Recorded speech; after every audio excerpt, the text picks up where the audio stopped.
think, okay, what does this verse look like on you and on me from Monday through Saturday? And the passage is one that if I started it, everyone in the room, I'm convinced they could finish it. But the Hebrew writer says in Hebrews 11 and verse 6 that without faith it is impossible to be well-pleasing or to be pleasing to God. For he that believes that he is, and that must believe that he is, and that he is a rewarder of those who diligently seek him. And so I want us to think about that verse as we move through our lessons and we make some applications, and we're going to apply it hopefully in a biblical and a proper way in each hour that we have together. But without faith it is impossible to be well-pleasing to God. For he that cometh to God must believe that he is. What image do you have of God whenever you think of the first part of that verse? I must believe that he is. Do you have an image of God? Do you have a picture in your mind, a mental image of who God is? I'm going to suggest to you at the outset that your image of who God is going to directly relate how you conduct yourself. If I believe God is the image of a grandfatherly figure, and he's never going to punish me for anything that I do wrong. He's never going to in any way correct me or chastise me. If that's the image I have of God, then how am I going to conduct myself? My children, I have 3, but my children, they oftentimes will kind of look at me when I'm dealing with their children, and they're kind of like, where did my daddy go? Because I don't treat my grandchildren the way I treated my children. I don't. I don't have the job of doing what? Nurturing and raising them in the Lord. That's their parents' job. I get to enjoy my grandchildren, and when I get tired of enjoying them, you know what I do. I load them up, I take them back home to their parents, and I dump them out in the front yard, and I say, here they are. They're yours. Now, I'm kind of being sort of flippant in some regards when we can apply that to our God, but if that's my view of God, then that's how I'm going to conduct myself. But then if I see God as a tyrant that is just ready, willing, and at any moment is ready to strike me on the head, then how am I going to respond? And I don't believe either is a clear picture of God. We need to behold the goodness and the severity of God. Romans 11:22. I need to have a clear picture of God where he is ready, willing, and able to do everything he possibly can to help me be the person I need to be. So who is he? If I were to ask you, what is the greatest evidence or testimony that you have in your mind of God? I think one of the things that we become so immune to in our daily existence is the creation. That God has created the world, that he's created the area in which you live. And the area here is vastly different than East Texas. East Texas is pine trees. It's, we're right in the very edge of the pine trees. We're not in the deep piney woods yet, but it's totally different. But it was also, temperature-wise, it was 34 degrees this morning. It was 60 some odd here. Well, That's the way God created the world. It was snowing in Missouri yesterday. I mean, there are just things about the creation that just stand out and that just bring us to this recognition. In the beginning, God created the heavens and the earth. I particularly like where we live because when I go out at night, I'm not blinded by any city lights. We're out in the country. It is pitch black. And I look up into the heavens and I see the stars and I see the moon and I see all the things that are there. And what am I reminded of? Well, the psalmist said in Psalm 19, the heavens do what? They declare the glory of God. The firmament does that. And day unto day and night unto night shouts what? His knowledge and wisdom. And so those are things that I think about that are very significant in proving to us that there is a God in heaven. So when we think about this statement from Hebrews 11 and verse 6, that I must believe that He is. What is your view of God? Anybody want to comment on that? What is your view of God, brother?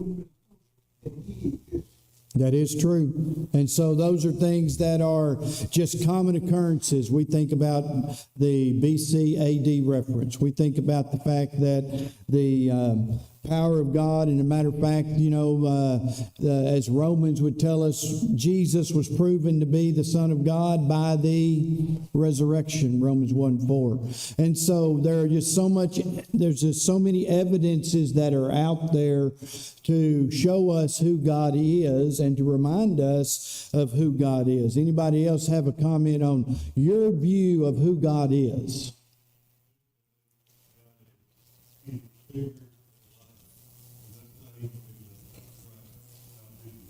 Yes. And I believe that's absolutely true, because whatever we ascribe to God, it doesn't fully describe Him. It doesn't fully entail His greatness. Yes.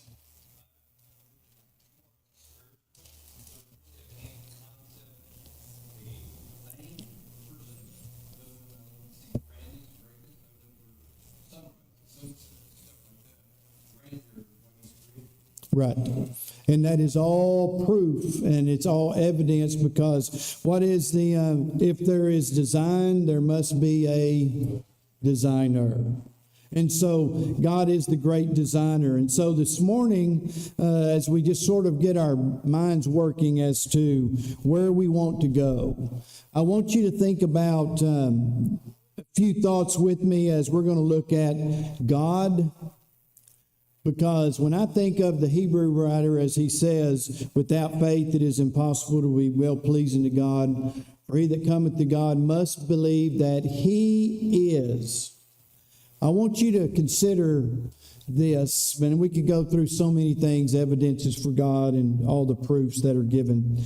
But I think the whole point of the thought I want to think about this morning is God is the God of history. The God of history. Folks, you and I are writing our what? Our history. It may be, and we think about God and His eternal nature, and the fact He is not bound by time like we are. Who needs hours and minutes? Who needs days and months? Who needs months and years? God doesn't need that. He is timeless. He is eternal. But God is also interested in history. Because history is recording what? What you and I are doing. And when my history has been run and God has recorded it, then that is an aspect that God was absolutely concerned with. And that's what He's recorded. God is the God of history. How many names do we find in the Bible? How many places? And I think oftentimes we begin reading and we're looking through the Bible and we're reading and we sort of lose sight of the fact that Noah really did what? What did Noah really do? Okay? But Noah really built a what? He really built an ark. And he really built it out of what? He really gathered the animals as they came and he put them on the ark. Those things really happened. And Noah had how many sons?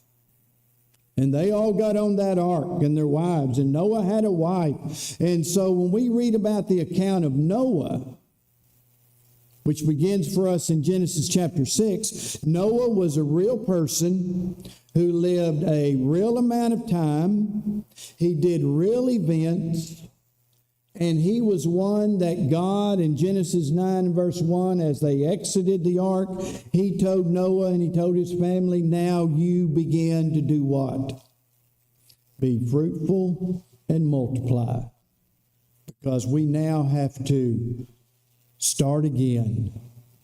Same thing He told Adam and Eve in Genesis 1:28. Be fruitful and multiply and what? Fill the earth. But Noah was a real person who lived. And so when you consider the Bible, there are thousands of people who are recorded, their names. Some of them we have great amounts of their life that are recorded, and some are just sort of a blip on the radar. They're mentioned, their name. But they really lived, and that is indicative of the fact that God is indeed the God of history. God is concerned about history, and the Bible tells us about historical events. Now I want you to go with me through Daniel chapter 4, if you would. And I want us to think about this thought. And Daniel chapter 4 is an interesting chapter in the sense that we have a man who is going to have a second dream, and that's going to be Nebuchadnezzar. And Nebuchadnezzar has a dream, and he doesn't understand what the dream is. And yet Nebuchadnezzar was a real king. He was a Babylonian king. He was one that was instrumental in the carrying away of the children of Judah and carrying them away. And so Daniel was in that group. And we know Daniel had 3 friends, right? What were their names? Shadrach, Meshach, and Abednego. What did they do?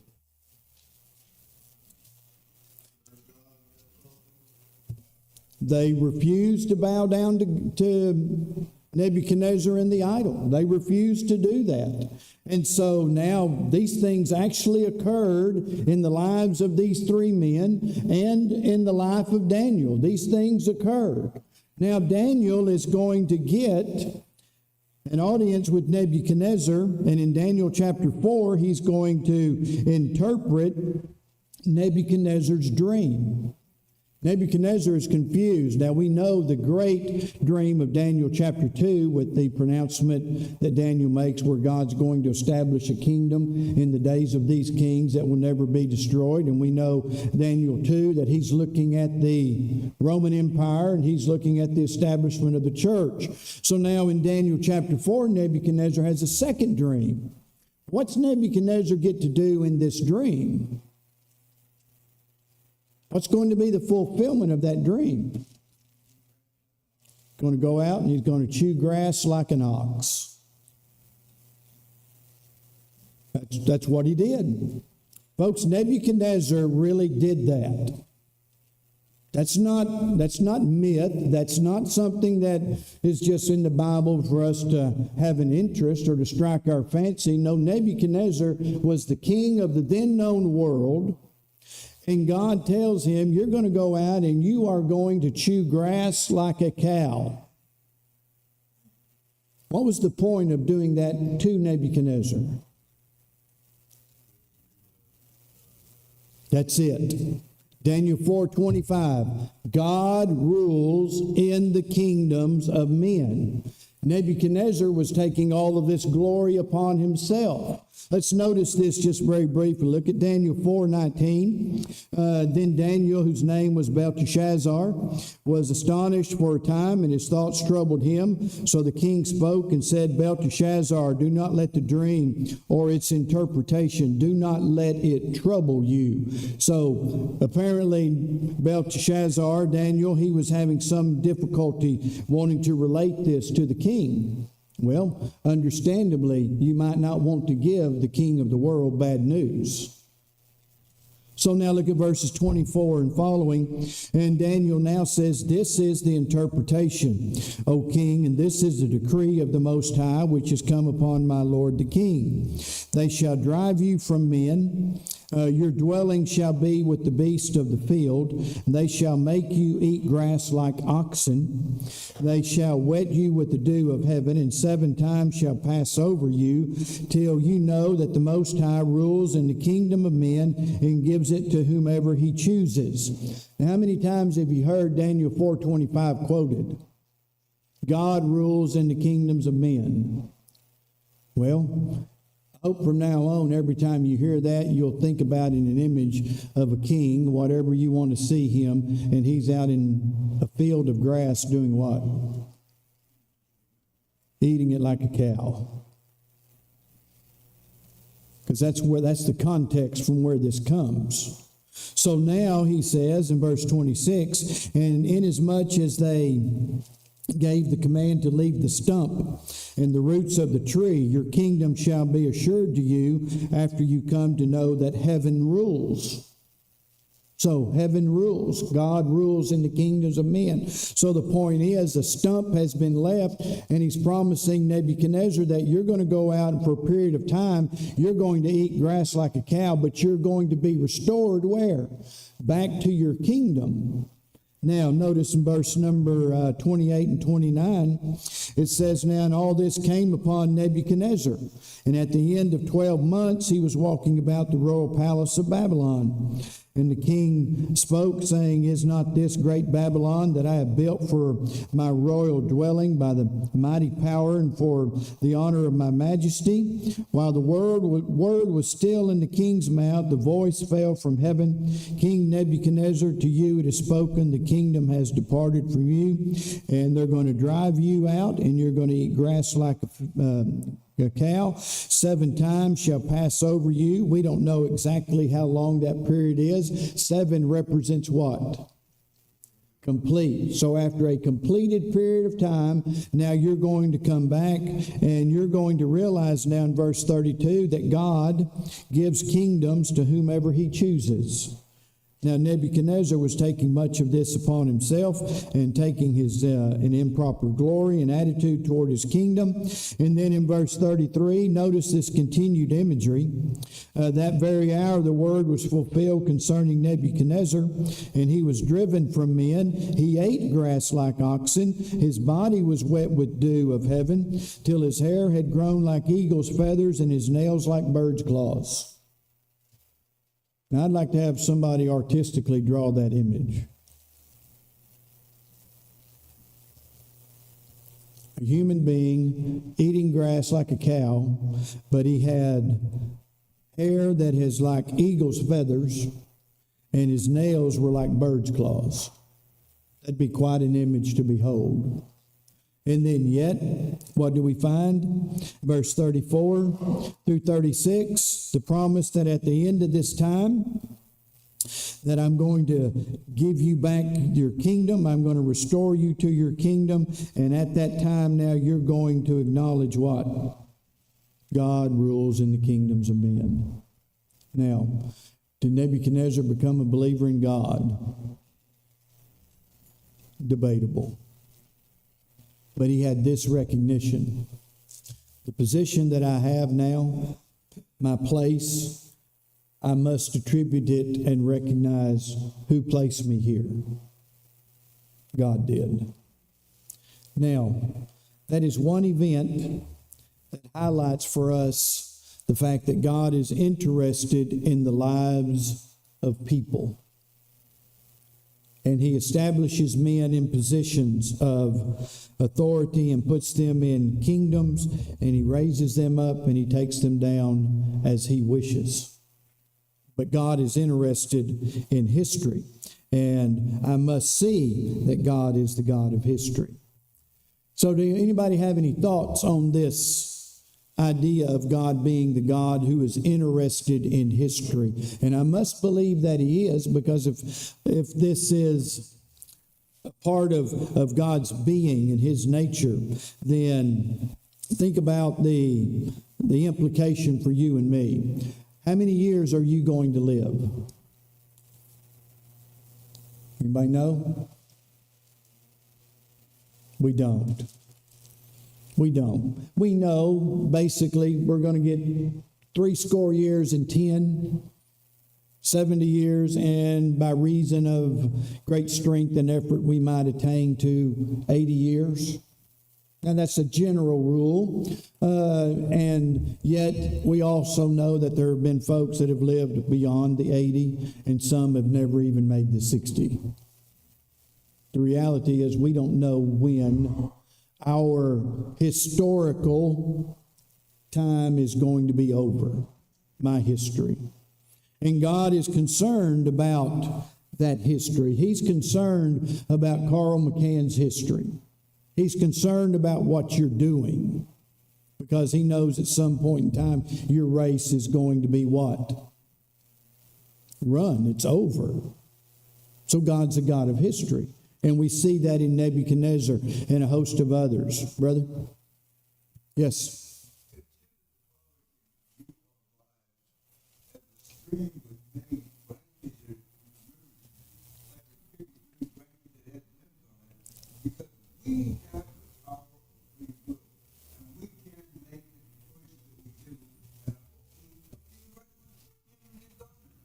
That's true.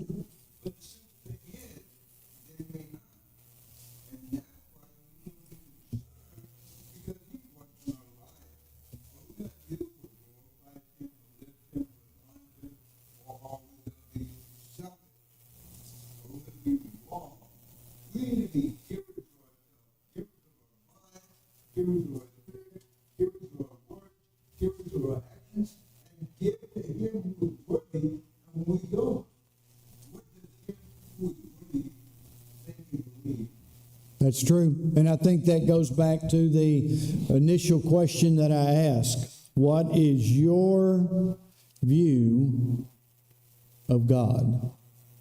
Because if I have a view of God that is skewed, then my actions are going to be skewed. I have to have a clear picture of who God is. And part of that is, and a lot of folks live their lives from day to day, and they think that God is not concerned. God doesn't really care what I do today. Is that true? No. He's the God of history. And so now let's look at another aspect, and once again from history. Yes.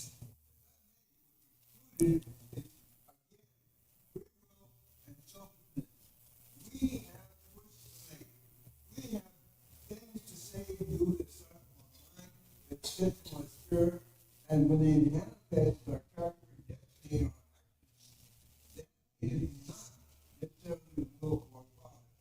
That is our own.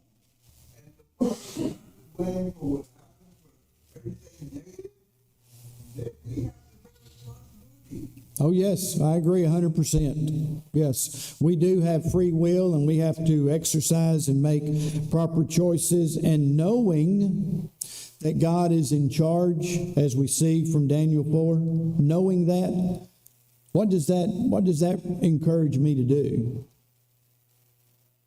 I'm going to live every day in light of the fact that I am responsible to how I conduct myself before God. We see an arrogant, boastful, self-aggrandizing king in Nebuchadnezzar. And God said, because of that, you're going to get to do what? Go chew grass with the cows. You're going to have this, and you're going to be reminded of the fact that, no, God rules in the kingdoms of men. Another aspect that I want us to consider from a historical setting is the fact that Bible history tells us of God's working and with men, kings, and so forth. But then because of the fact that God is the God who sets kingdoms up and He sets men in place, then there are things that I must do. Am I to obey the laws of the land? Unless they do what?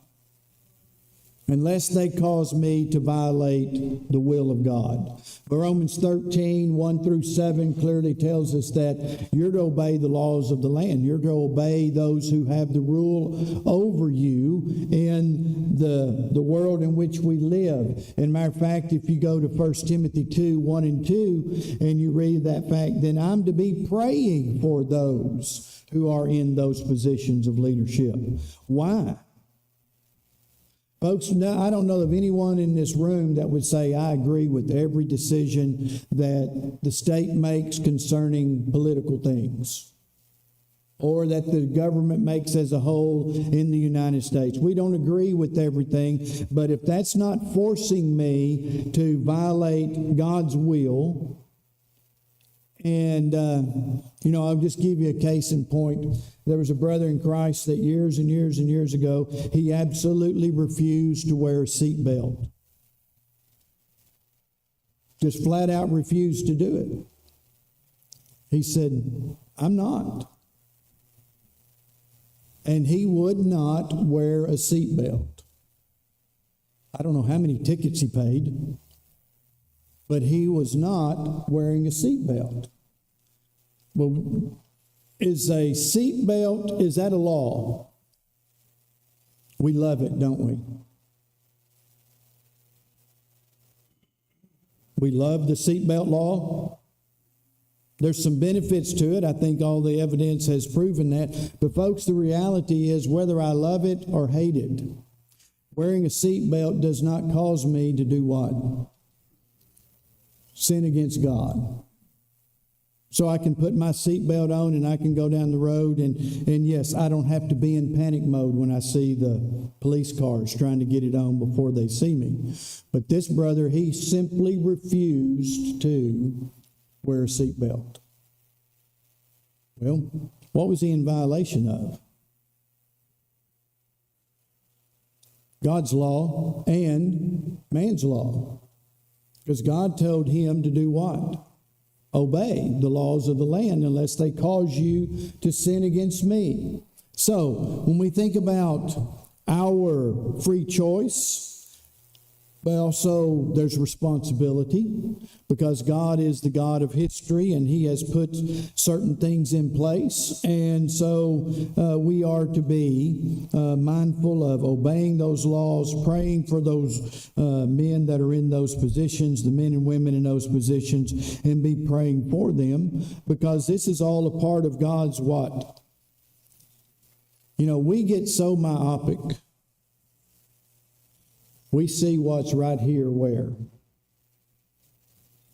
I mean, I look and, I can get my hand and look and I can't see anybody. I'm looking right up that blank space right there in those pews. But that's the way we get with so many things in life. And what does God see? The big picture in the ultimate sense. He sees the big picture.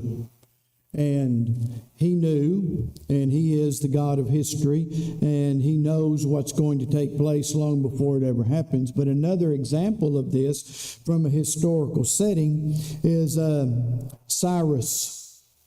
King Cyrus. Cyrus was the king of Persia And he is the one that is responsible for allowing the children of Israel to return from Babylonian captivity and to return and to come back to their homeland, come back to the area of Judah and Jerusalem. Now, this is given to us. You can read about it in Isaiah 44:28, Isaiah 45:1. Now, if we put a date on the book of Isaiah and put him as the 700s in that area, and we can, at least 700 going back maybe even to 750 BC. Isaiah names Cyrus, a Persian king, some 20 plus years before the Assyrians have ever even carried the northern kingdom away. The northern kingdom's going to go away in 721 BC. And so if we give a ballpark figure of even 700 for Isaiah, then Isaiah is looking at 20 years in the future,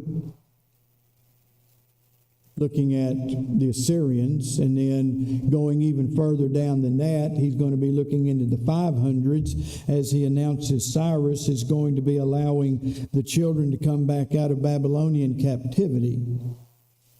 Now, taking that small window of 20 years, what's going to happen to you in the next 20 years?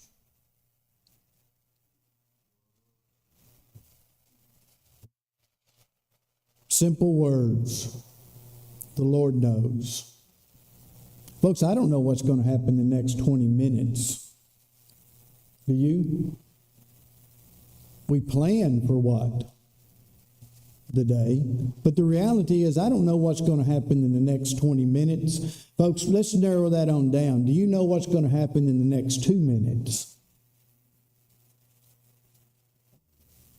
But Isaiah was able to look hundreds of years in the future. And he says, there's a guy coming, and his name is Cyrus. And he's going to release you and allow you to come back to this earth. And if you go to a passage, or come back to Judah, I should say, and if you go to a passage such as Daniel 9, and you look at the first 2 verses, this is clearly what Daniel says. He says, I understand all of this because I understand what Jeremiah wrote. Folks, just look at that in Daniel chapter 9, in those first 2 verses. And it says, in the first year of Darius, the son of Ahasuerus, of the lineage of the Medes, who was made king over the realm of the Chaldeans. In the first year of his reign, I, Daniel, understood by the books the number of the years specified by the word of the Lord, given through Jeremiah the prophet, that he would accomplish 70 years in the desolations of Jerusalem. So Daniel is reading Jeremiah. And Daniel says, because of what Jeremiah wrote, I now know when this is going to occur. And so we see where Daniel is going to be one who's going to be instrumental in the times of Nebuchadnezzar. Nebuchadnezzar was in charge of what kingdom? The Babylonians. Then he's also going to be instrumental in the kingdom of the Medes under Darius. But then he's also going to be in part of that, Daniel 10 verse 1, as the Persian king Cyrus is going to come on the scene. And so Daniel is carried away, and he's carried away in the first carrying away of the children of Judah into Babylon. 606 to 605 BC. And he is working, and he is laboring, and he is involved through the reigns and times of the Babylonians and the Medo-Persians, and then coming down into the time of Cyrus. And he was instrumental in those activities. So when I look at the life of Daniel, I have to come to this fact. Daniel was a historical figure that God used to pronounce the coming of his kingdom in the time of the Romans, that kingdom being what? The church. He was also instrumental in pronouncing the fact that Cyrus is going to let us go. We're going to be able to return back to Judah and Jerusalem.